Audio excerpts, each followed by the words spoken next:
Hello all welcome to our channel. ఈ క్లాస్‌లో వచ్చేసి మనకు తెలుగు మెథడ్స్‌కి సంబంధించిన థర్డ్ టాపిక్‌లోని భాషా నైపుణ్యాలలోని శ్రవణం మరియు భాషణం గురించి చూసాం కదా! ఈ వీడియోలో మనము పఠనం మరియు లేఖనం గురించి చూద్దాము. ఈ వీడియో కనుక మీకు నచ్చితే లైక్ చేయండి, షేర్ చేయండి, అలాగే సబ్స్క్రైబ్ కూడా చేయండి. నెక్స్ట్ ఈ క్లాస్‌లో వచ్చేసి పఠనం. పఠనం అంటే ఏంటి? చదవడం అని అర్థము. అలాగే భావగ్రహణ నైపుణ్యం అనేది ఇది రెండోది. భావగ్రహణ నైపుణ్యం అనేది ఏంటి? రెండవది అన్నట్టు ఇది. లిపి రూపంలో ఉన్న దాని యొక్క ధ్వని రూపం. లిపి రూపంలో ఉన్న ధ్వని యొక్క ధ్వని రూపం అన్నట్టు. నెక్స్ట్ లిపి, ధ్వని, నేత్రం, మనసు, ఉచ్చారణ ముఖ్యమైనది. పఠనంలో ఏంటి? లిపి, ధ్వని, నేత్రం, మనసు అన్నవి వీటిలో ముఖ్యమైనది. అలాగే పఠనంలోని బోధన పద్ధతులు 4 రకాలు. అవి ఏంటేంటో చూద్దాం. ఫస్ట్‌ది ఏంటి? అక్షర పద్ధతి, పద పద్ధతి, వాక్య పద్ధతి, కథ పద్ధతి. వీటి గురించి చూద్దాము. అక్షర పద్ధతి ఏంటి? ఇవి 2 రకాలు. ప్రాచీన మరియు నవీన. కొత్తది మరియు పాతది అని 2 పద్ధతులు ఉన్నాయి. అలాగే ప్రాచీన వర్ణ సమన్వయ పద్ధతి అని కూడా అంటారు. ప్రాచీన పద్ధతి ఏంటి చూద్దాము. ఇవి అక్షరాలను వాటి వరుస క్రమం ఆధారంగా చదవటం. ప్రాచీన పద్ధతి అంటే ఏంటి? అక్షరాలు వాటి వరుస క్రమాలను చదవడం. నెక్స్ట్ నవీన అక్షర పద్ధతి అంటే ఏంటి అని చూద్దాము. ఇది వర్ణమాలలోని అక్షరాలను పోలిక ఆధారంగా కొన్ని వర్గాలుగా చేసి చదవడం. అంటే ఆ, త, థ ఇలా. ఈ అక్షరాలేమో లైన్‌గా చదువుకుంటాం వరుస క్రమంలో. దీంట్లోనేమో వర్ణమాలలోని అక్షరాలను పోలిక ఆధారంగా చదవటం అన్నట్టు. పోలిక ఆధారంగా ఇప్పుడు ఆ చిన్నది పెద్దది, త, థ చిన్నది పెద్దది ఇలా. నెక్స్ట్ పద పద్ధతి గురించి చూద్దాం. 4 రకాలని చెప్పాం కదా! అక్షర పద్ధతి ఎన్ని? ఇవి 2 రకాలు. నెక్స్ట్ పద పద్ధతి గురించి చూద్దాము. అక్షర పద్ధతి 2 రకాలు.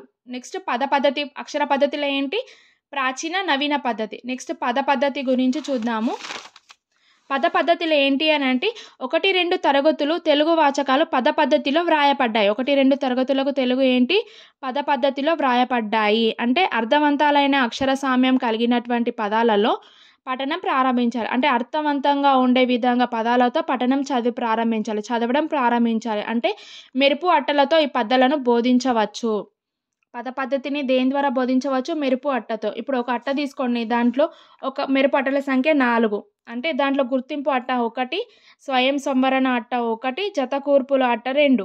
అలాగే ఇప్పుడు గుర్తింపు అట్ట అంటే 2 అట్టలు ఇచ్చి దీంట్లో గుర్తించండి వస్తువు గుర్తించండి అంటే ఆ గుర్తించడం అన్నట్టు అలా. నెక్స్ట్ స్వయం సంవరణ అట్ట అని అంటే స్వయంగా గుర్తించడం. జతకూర్పులు అంటే ఒక 3 ఉంచి ఒకదానికి ఏది సంబంధించింది అనేది గుర్తించడం అనేది జతకూర్పుల అట్ట అన్నట్టు.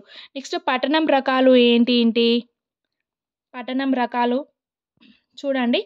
చదివే తీరుని బట్టి పఠనం అనేది 2 రకాలు. చదివే తీరుని బట్టి ఏంటి? 2 రకాలు. ప్రకాశ పఠనం, మౌన పఠనం. అలాగే పఠనం రకాలు 2. ఇది ఒకటి చదివే తీరుని బట్టి. 2 విషయాన్ని గ్రహించడం అనేది ఇది రెండోది. చూడండి. చదివే తీరుని బట్టి ఏంటి? ప్రకాశ పఠనం, మౌన పఠనం. ప్రకాశ పఠనానికి పునాది ఏంటి? మౌనం. మౌనానికి ప్రకాశం. ఇవి 2 ఒకదానికొకటి సంబంధించింది చదివే తీరుని బట్టి. అలాగే విషయాన్ని గ్రహించడం అనేది 2 పఠనాలను ఉంటాయి. ఒకటి క్షుణ్ణ పఠనం, విస్తార పఠనం.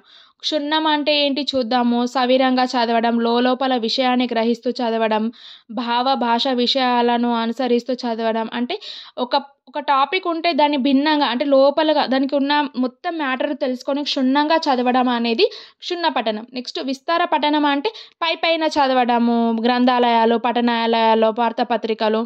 విస్తార పఠనాన్ని స్థవించడానికి వేగవంతంగా సాగే మౌన పఠనం బాగా ఉపయోగపడుతుంది. చూడండి.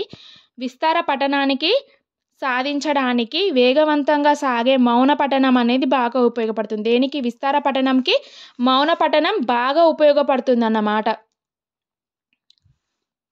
నెక్స్ట్ లేఖనం గురించి చూద్దాము. లేఖనం పఠనం అయిపోయింది కదా! ఇప్పుడు లేఖనం గురించి చూద్దాం. లేఖనం అంటే ఏంటి? రాయడం. పఠనం అంటే చదవడం, లేఖనం అంటే రాయడం. దీనిని లిపి అనే లిప్ ధాతువు నుంచి, లేఖ అంటే మాట అనే లిక్ ధాతువు నుంచి ఏర్పడింది. లిప్ అంటే పూయుట, లిక్ అంటే చెక్కుట లేకపోతే గీకుట అనేటి అర్థం. నెక్స్ట్ ఉత్తమ లేఖన లక్షణాలు అంటే మంచి రైటింగ్ ఉన్న వాళ్ళది చూద్దాం. ఏమేమి ఉంటాయి? స్పష్టత, సమత అంటే ఒకే పరిమాణం.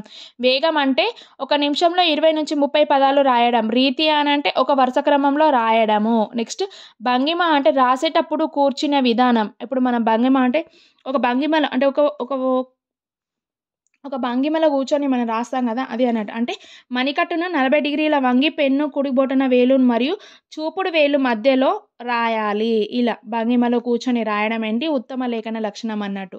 నెక్స్ట్ లేఖన అభివృద్ధికి తోడ్పడేవి ఏంటి అని అంటే చూచిరాతలు, కాపీ ఒరవడి, మేరురతి అంటే పంక్తరచ, కాపీ రైటింగ్, ఉక్త లేఖనం.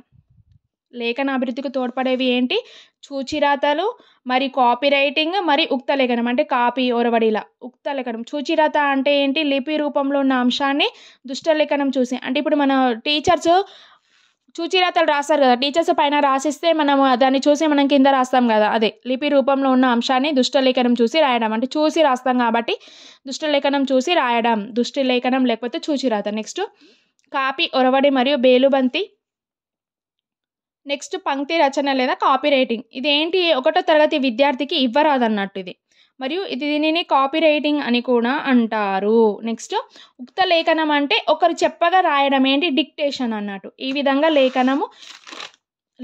ఈ వీడియో కనుక మీకు నచ్చితే లైక్ చేయండి, షేర్ చేయండి, అలాగే సబ్స్క్రైబ్ కూడా చేయండి.